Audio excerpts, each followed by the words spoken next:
नमस्कार। आज हम लोग क्लास 10th के त्रिकोणमिति के बारे में अध्ययन करेंगे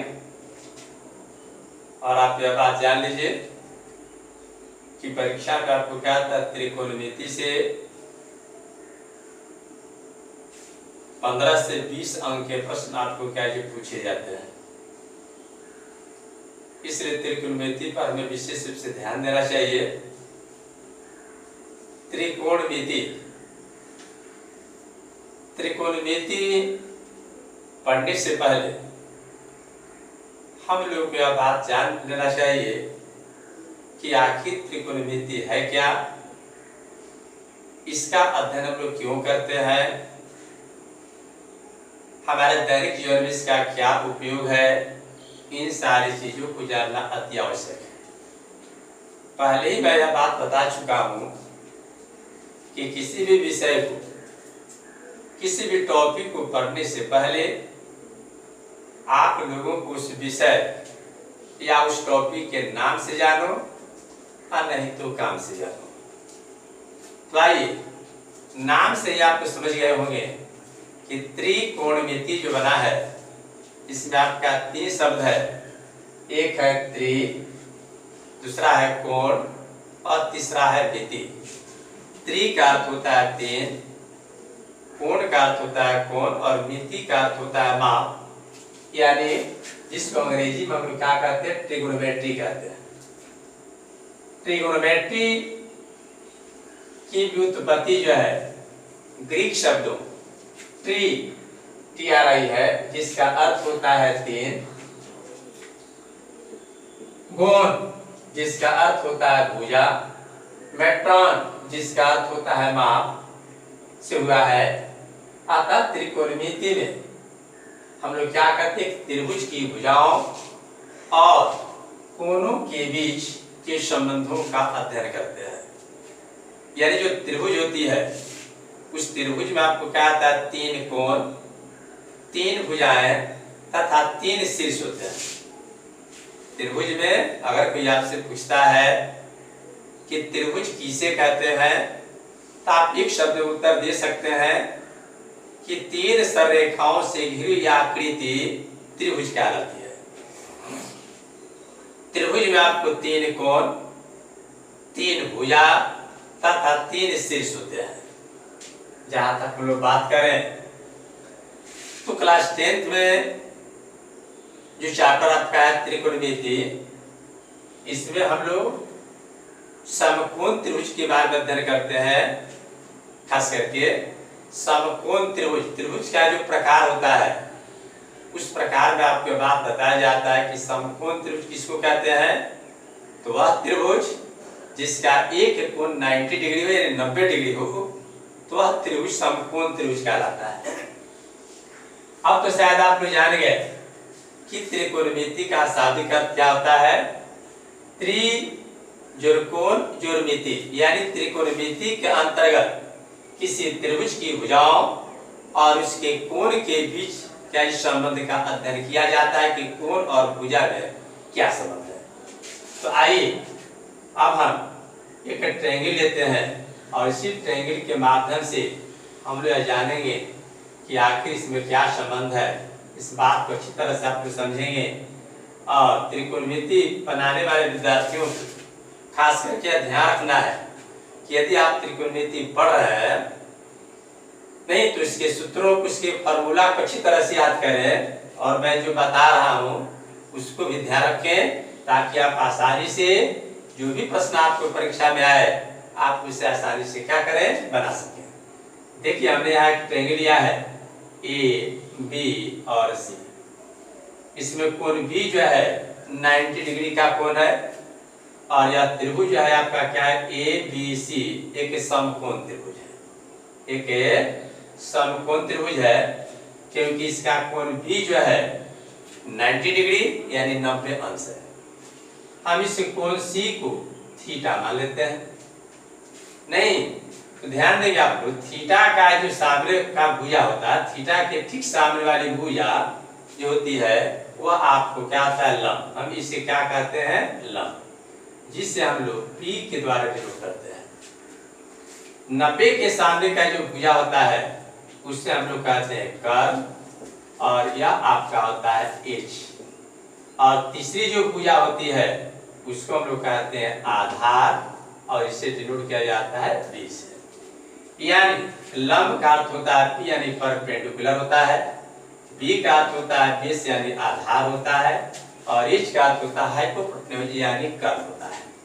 आप यहाँ पर देखिए त्रिभुज में 3 भुजा आपका है, एक है लंब, दूसरा आधार और तीसरा है कर्व। लंब को हम लोग बी से, आधार को बी से और कर्व को एच से। ध्यान देंगे, बहुत अच्छी बात आपका है, याद रखेंगे इस बात को कि थीटा के सामने की जो भुजा होती है उसे लंब कहा जाता है। आप इस बात को ध्यान रखें।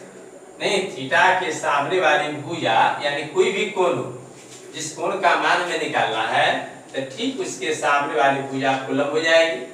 अगर कोई कहता है कि ए के सामने वाली भुजा आपका क्या है बीसी, तो यहाँ पर लंब होगा ए के सामने लंब होगा बीसी। आधार हो जाएगा आपका ए बी और कर्व रहेगा आपका एसी। तो ध्यान देंगे आप, पहले हम जान ले सूत्र। आज जो महत्वपूर्ण सूत्र है उसके बारे में हम इस वीडियो में जानेंगे। कुछ महत्वपूर्ण सूत्र जो है हम लोग इसके बारे में जानेंगे। महत्वपूर्ण सूत्र, क्योंकि इस सूत्र को आप जरूर याद करेंगे। अगर सूत्र आपको याद हो जाएगा तो त्रिकोणमिति के प्रश्नों को बनाना अति आसान हो जाएगा, आपके लिए कोई दिक्कत ही नहीं होगा। जैसे पहला में जानेंगे, यहाँ होगा आपका साइन थीटा। तो साइन थीटा बराबर आपका होता है लंब बटा कर्व, यानी हम इसे कह देते हैं P बाई एच कहते हैं। जो दूसरा सूत्र आपका होता है वह आपका है cos थीटा, और cos थीटा बराबर होता है आधार बाटा कर्व, जिसे हम लोग B बाटा एच कहते हैं। और तीसरा जो सूत्र होता है हमारा या tan थीटा होता है, जिसको हम लोग लंब बाटा आधार करते हैं, और इसे P बाई B कहा जाता है। ठीक, देखिए साइन का अपोजिट जो होता है आपका कॉसेक थीटा होता है, और कॉसेक थीटा जो होता है आपका H बाटा P यानी कर्ण बाटा लंब हो गया। नहीं, कॉस का जो उल्टा आपका होता है वह आपका क्या होता है सेक थीटा होता है, और सेक थीटा इक्वल टू होता है H बाटा B। और अगला जो होगा tan का ठीक उल्टा आपका क्या होता है cot थीटा होता है, और cot थीटा होता है आपका B बाटा P, B बाटा P। ध्यान देंगे, यहाँ पर हम लोग देख रहे हैं कि लंब कर्व और आधार। बहुत से हमारे बच्चे हैं जो कि यह नहीं जान पाते कि हम लंब कैसे चुन ले, कर्व कैसे चुन ले। तो इसके लिए हम आपको एक नोट दे देते हैं, याद रखेंगे। नहीं, थीटा यानी कौन है यह, थीटा के ठीक है, थीटा के ठीक है सामने वाली जो भुजा होती है भुजा लंब होती है, लंब होती है। एक नंबर हुआ आपका 90 डिग्री यानी समकोण, 90 डिग्री के ठीक है, 90 डिग्री के ठीक है सामने वाली भुजा कर्ण होती है, कर्ण होती है। और तीसरा याद रखेंगे, तीसरी भुजा बच जाती है, यानी तीसरी जो भुजा आपका हुआ तीसरी भुजा आधार क्या कहलाती है, ध्यान देंगे आप लोग। यह आपका लंब, यह कर्व, और यह आपका आधार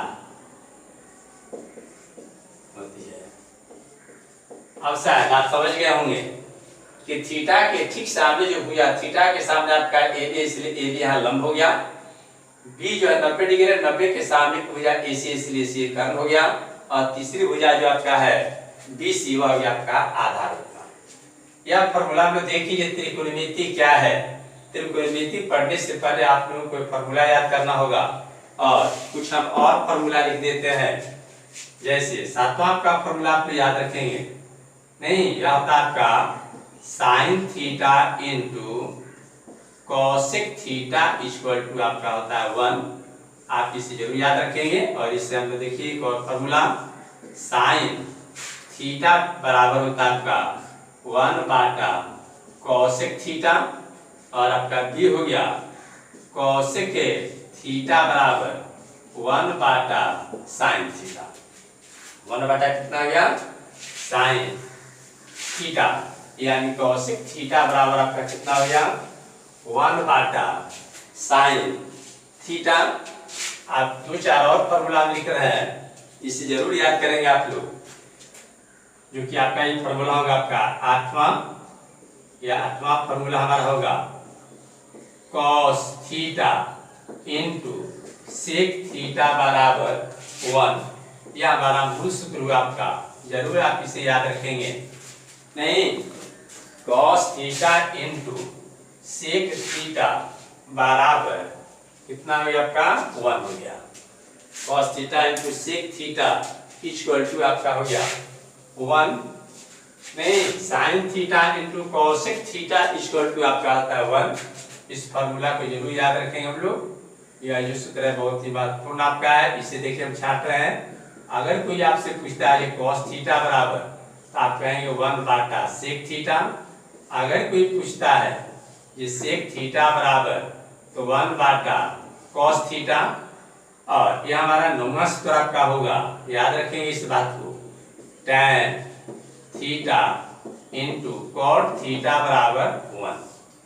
ध्यान देंगे आप लोग, मात्र जो अंडरलाइन किया गया इस सूत्र को याद रखें। देखिए यहाँ कॉस गुना है तो इधर भाग हो गया है, यह गुना है तो क्या होगा भाग हुआ। यहाँ आपका हो गया देखिए tan थीटा इक्वल टू 1 बाटा कॉट थीटा, और बी हो गया आपका cot theta equal to cot theta equal to आपका होता है 1 बाटा tan थीटा। और यह 10वां सूत्र होगा हमारा, अगर जैसे tan थीटा बराबर होता है आपका साइन थीटा बाटा कॉस थीटा, और अंतिम फॉर्मूला होगा हमारा cot theta equal to cos theta बाटा साइन थीटा। ये फॉर्मूला जो दिया गया है इसे जरूर आप याद रखें। और ये सारे सूत्र जो है बहुत ही उपयोगी सूत्र है। तो देखिए त्रिकोणमिति के बारे में पढ़े कि त्रिकोणमिति जो है 3 शब्दों से मिलकर बनी हुई है। एक आपका त्रि का अर्थ होता है 3, कोण का अर्थ है कोण, और मिति का अर्थ होता है माप। यानी त्रिकोणमिति के अंतर्गत किसी त्रिभुज की भुजाओं और कोणों के बीच क्या हम लोग संबंध का अध्ययन करते हैं।